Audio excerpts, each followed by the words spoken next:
Salut à tous, je vous retrouve dans cette vidéo pour vous apprendre à faire un camé d'inspiration burtonien, ici inspiré des Noces funèbres. Pour faire ce pendentif d'inspiration Les Noces funèbres de Tim Burton, il va vous falloir de la fimo blanche, de la fimo noire, de la fimo lila, c'est le numéro 605, de la fimo aqua numéro 305 et de la fimo bleu pacifique numéro 37. Vous allez avoir besoin d'une lame, d'un objet pointu, d'objets à bourron, d'un objet tranchant, d'un rouleau, de la fimo liquide, d'un clou à œil, d'un moule de cabochon, de pastel bleu clair et bleu foncé, d'un feutre permanent noir de taille 0,1 ou 0,5, enfin en tout cas un feutre noir très très fin et qui soit permanent, de la colle, un pinceau aussi, j'ai oublié, et du vernis pour vernir votre création. Voilà. Donc on va commencer par utiliser la pâte noire, on va en faire une boule, on va venir nettoyer notre camé et mettre la pâte noire à l'intérieur.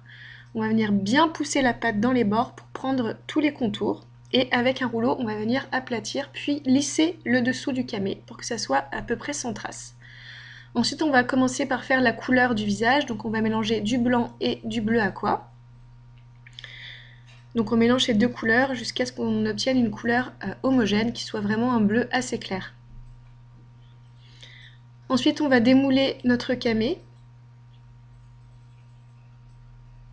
On met notre épingle dedans et on va venir former la tête. Voilà, donc on lui donne une forme de goutte qu'on aplatit légèrement. On regarde si ça rentre bien dans le camé, comme ceci. Et on va venir former le creux des joues. Donc avec le dotting tool, on va vraiment appuyer sur le côté pour bien creuser.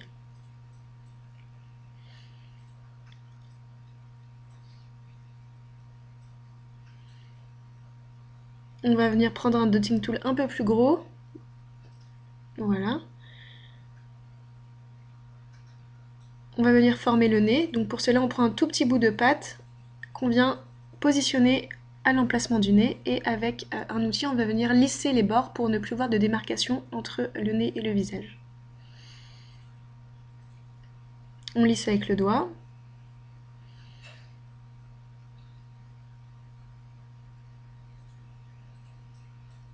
Et on va venir former les narines en appuyant simplement le pic à l'intérieur du nez.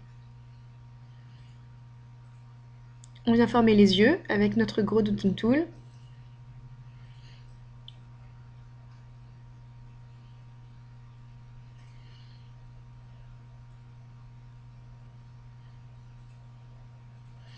On va venir utiliser de la couleur lilas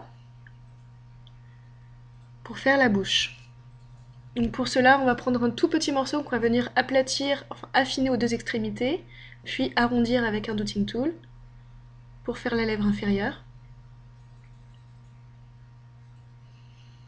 On va faire la même chose pour la lèvre supérieure et on va la creuser légèrement au milieu.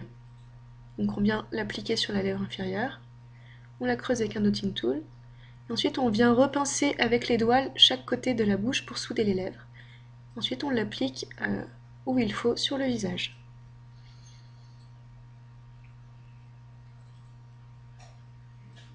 On vient appuyer pour bien souder les deux éléments ensemble et on vient lisser pour pas qu'il y ait trop de démarcation entre les lèvres et le visage.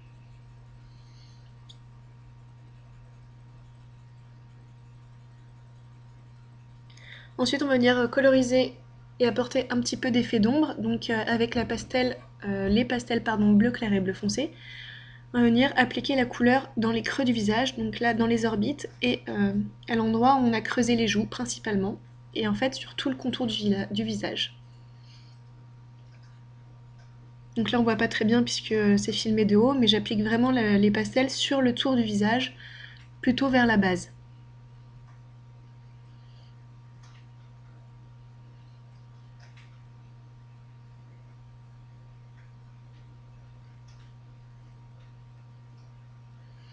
On va venir former les yeux, donc pour cela on prend de la pâte blanche, on prend un petit morceau, on forme une boule qu'on coupe en deux, et on vient les placer dans les orbites. On va venir faire les pipis avec un tout petit peu de pâte noire. On creuse d'abord l'emplacement avec un notching tool et on vient placer nos toutes petites boules dans les creux. Donc les yeux sont faits. On vérifie que c'est toujours bon pour l'emplacement sur le camé. Et là on va venir former le cou. Donc on fait un triangle allongé, on vérifie que ce soit la bonne taille. Voilà. Et on laisse ces deux éléments de côté. On va venir maintenant faire les cheveux. Donc je mixe un petit peu de pâte bleu clair avec de la pâte bleu pacifique. Je forme un triangle assez basique, pas besoin que ça soit régulier, et je viens texturer vraiment pour avoir un effet de cheveux avec ma lame. Je place les cheveux, le cou et le visage sur le camé, et je soude le tout avec un peu de fimo liquide. Donc on a fait l'arrière des cheveux, maintenant on va passer aux mèches et vraiment au devant. Donc pareil, je remixe un petit peu de fimo bleu foncé et bleu clair, et on vient former les mèches. Donc je fais un boudin plus fin à la base et plus épais à l'autre extrémité. Voilà, pour former vraiment la mèche. Je texture bien, donc là c'est pour faire le dessous en fait. Voilà. On texture, on applique, et on fait la même chose avec la mèche qui va aller sur le dessus, qui part de la base du crâne, comme ceci.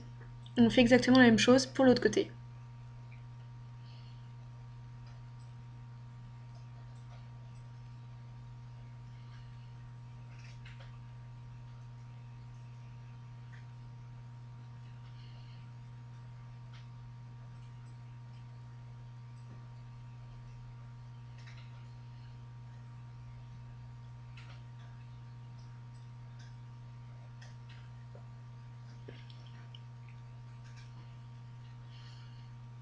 Donc pour finaliser un petit peu les cheveux, on va faire quelques mèches folles qu'on va venir rajouter sur le dessus en les entortillant.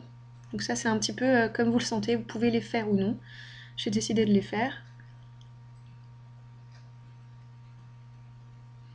Donc on fait simplement en fait des boudins très très fins qu'on vient placer à la base du crâne ou du visage, et on vient simplement former des boucles avec.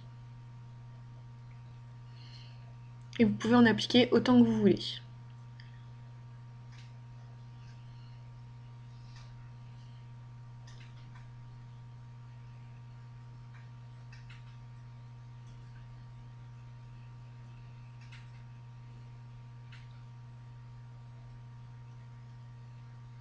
Donc le bleu, ça colore vraiment beaucoup les mains, comme vous avez pu le voir, donc on pense bien à se nettoyer les mains entre chaque couleur.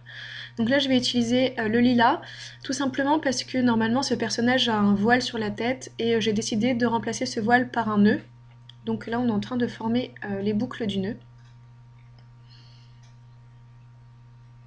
Voilà, comme ceci.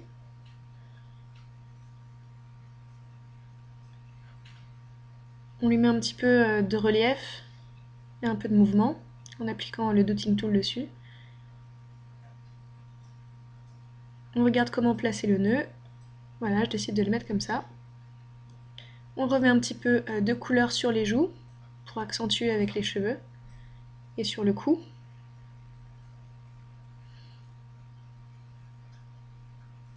Et voilà, donc là il est passé au four, donc vous respectez bien ce qu'il y a écrit sur les emballages, et une fois que ça a refroidi et que c'est cuit, on va pouvoir passer au feutre. Donc je fais les sourcils en fait, ainsi que les cils, avec un feutre permanent noir qui est vraiment très fin, c'est du 0,1 ou 0,5, j'utilise les deux. Donc là je suis en train de former les cils, je fais simplement des petits traits en partant de l'œil vers l'extérieur. Donc voilà ce que ça donne. Une fois arrivé là, il va falloir attendre 12 heures pour que le feutre soit vraiment sec pour pouvoir passer une couche de vernis par-dessus. Si vous n'attendez pas vraiment ces 12 heures, voire 24 heures, le feutre va baver et vous n'aurez plus qu'à tout passer au dissolvant pour recommencer. Donc je vous conseille vraiment d'attendre ce laps de temps. Voilà, donc ce tutoriel est terminé. Si ça vous a plu, n'hésitez pas à vous abonner à ma chaîne si ce n'est pas déjà fait, et faire un tour sur ma page Facebook ou Ask, donc, et même Instagram d'ailleurs, j'y suis depuis peu de temps. Donc vous retrouverez tous les liens en barre d'infos. Donc je vous remercie d'avoir visionné cette vidéo et je vous dis à la prochaine. Salut tout le monde!